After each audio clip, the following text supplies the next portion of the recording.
d'assurer que notre supporter, nos partenaires et puis le grand public comprennent la vérité. Notre ambition n'est absolument pas changée. Notre stratégie n'est pas changée.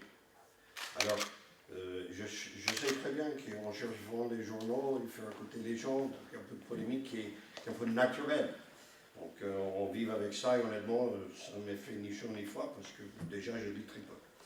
Donc, la stratégie, il a changé.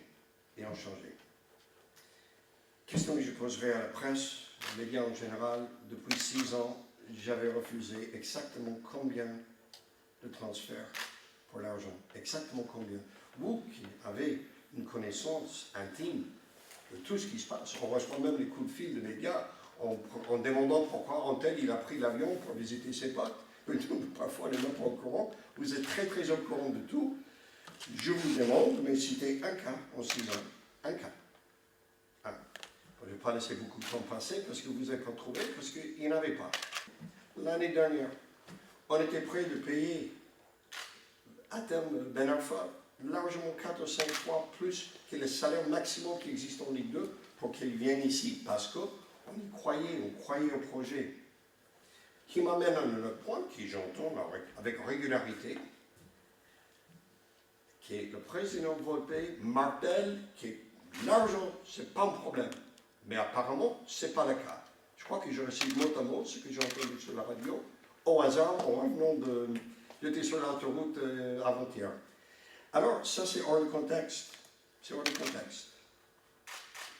J'avais toujours dit, et je m'en tiens, vis-à-vis des transferts, vu qu'on a rétabli la stabilité financière dans le club, que le problème, c'est pas l'argent. Je n'ai pas dit que ce n'est pas un problème.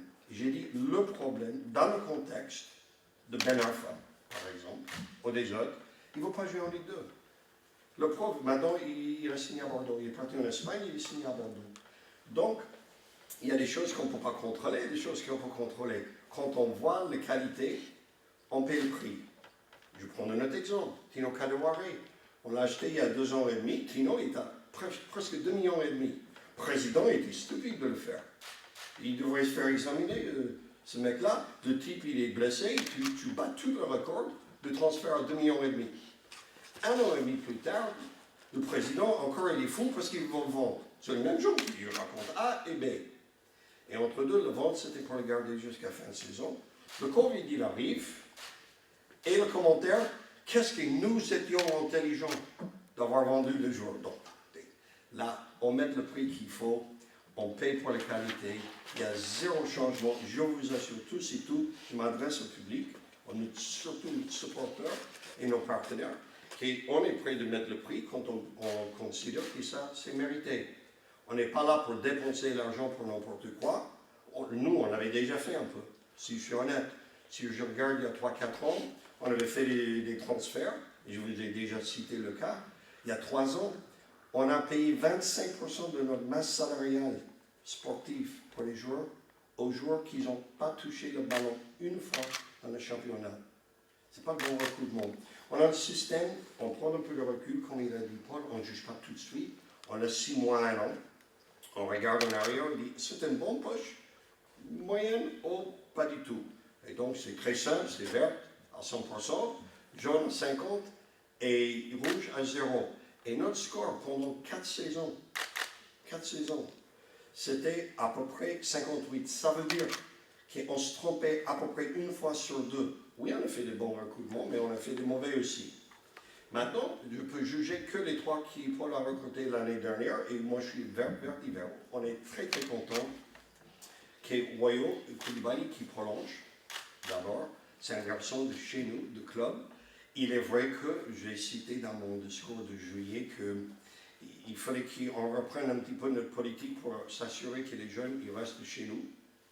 Et puis on avait même mis une espèce d'ultimatum. On n'est jamais arrivé à ce point-là avec Wayo parce qu'il était très content. On l'a vu hier quand on a signé. Il est très content d'avoir prolongé.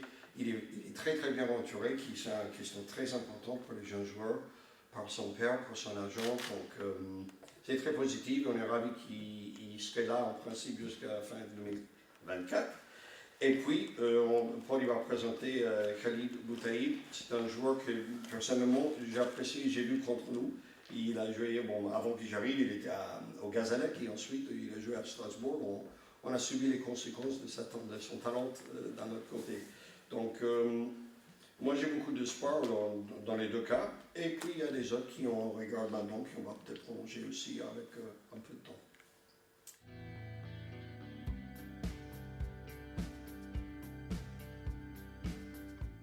Donc, est-ce que je suis content qu'on est toujours en Ligue 2? Absolument pas. La question n'est pas là.